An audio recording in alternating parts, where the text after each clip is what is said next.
Good day. My name is Mershen Pillay, and I'm an adjunct member of the of Pathsa.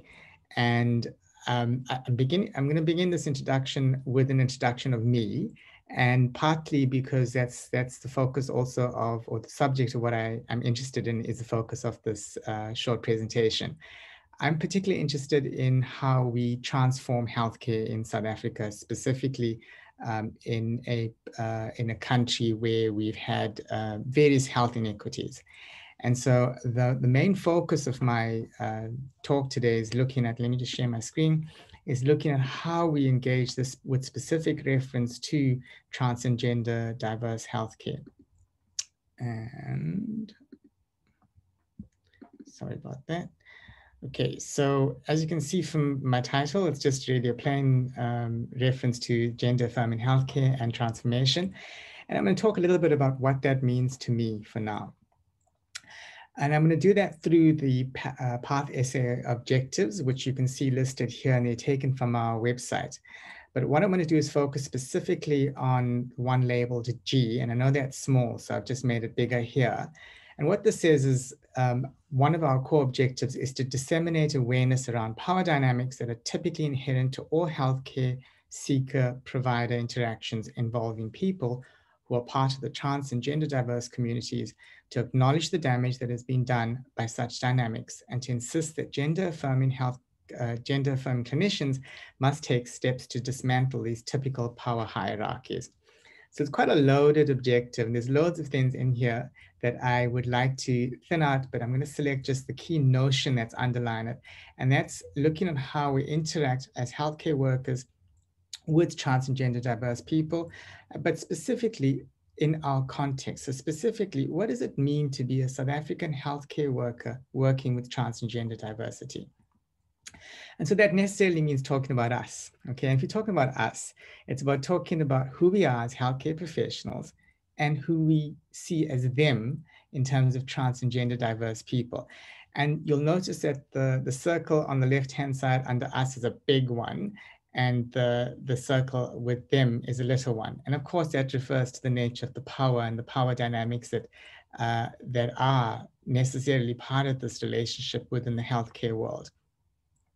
But there's also this situation, and I'm not going to talk too much about this, but of course, there are also healthcare professionals who are trans and gender diverse too.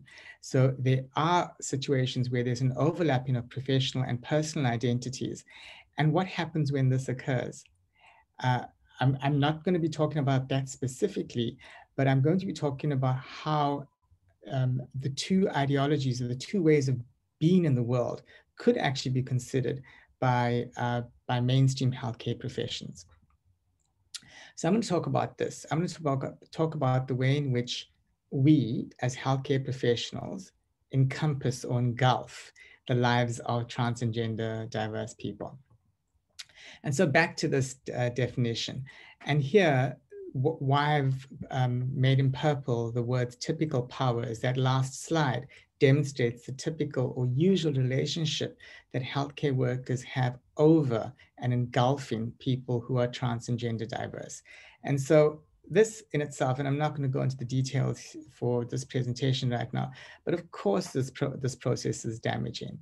And so in looking at the damaging nature of this, one of the things we need to look at is, well, if you don't like it, we think it's not a nice thing, then why would we need to transform it? Of course, because it is not a nice thing.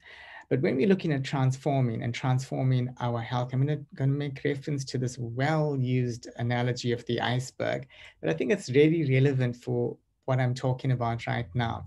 When we're looking at transformation, we tend to look at the tip of the iceberg and we go, okay, we'll make changes to the tools we use, or let's develop some guidelines. Let's give people guidelines on how to talk to people who are trans and gender diverse.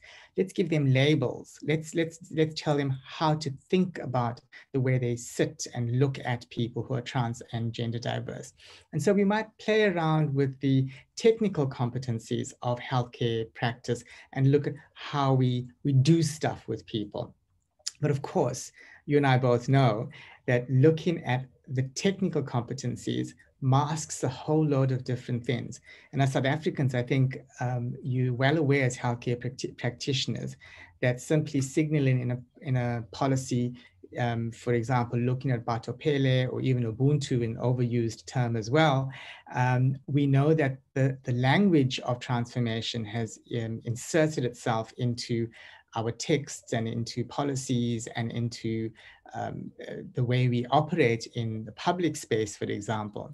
But really, has that actually changed the way we work with people in this world? And of course, the answer for that is a sharp and resounding no, because we realize that health inequities persist. If anything, in South Africa, having the dubious honor for several years of being the world's most uh, inefficient, the world's more having the world's highest Gini coefficient. In other words, the biggest gap between the rich and poor comes with all kinds of associated health inequities. And so as part of that, the transformation that we're talking about isn't just about tinkering with the surface, changing the language, giving out guidelines. It's about what matters, really matters, what drives our thinking, and what is it that underlies the social, cultural, political nature of our practice that requires transforming. And so I'm really talking about the iceberg that lies under the tip, the stuff that we really can't see. And part of that comes with an understanding of where and how knowledges have emerged into healthcare practice in South Africa. And of course, you all know this. All you have to do is go back to the books that you've used at your universities or your technicons or wherever where it is that you've been trained as a healthcare professional, and look at your reference lists and have a clear understanding of whose words, thoughts, and practices matter in our lives. Very easily, you could transport yourself to a northern country, because the knowledges that come from the north are what it is that we learn here in the south. So in South Africa, we know enough about anatomy, physiology, clinical pathology, practices, standards of doing particular procedures, etc., that are very similar to what may be done in North America, in Europe, and in England, for example. So of course, that comes with all kinds of difficulties in and of itself, okay? Because this is the way in which I would see this. It's a bit like, again, another cliche analogy here, but it's a bit like putting a square peg into a round hole. And of course, you know what that means, and you know why that this is problematic, because you might actually squash it in there, but does it actually fit? Does it make sense to do this? And so when we're looking at South Africa, we're looking at trans and gender diverse healthcare, are we actually really looking at what it is that matters to our context, to what it means to be an African, to what it means to be doing healthcare in this particular context with our social, cultural, and a whole range of other values that we engage in a daily basis?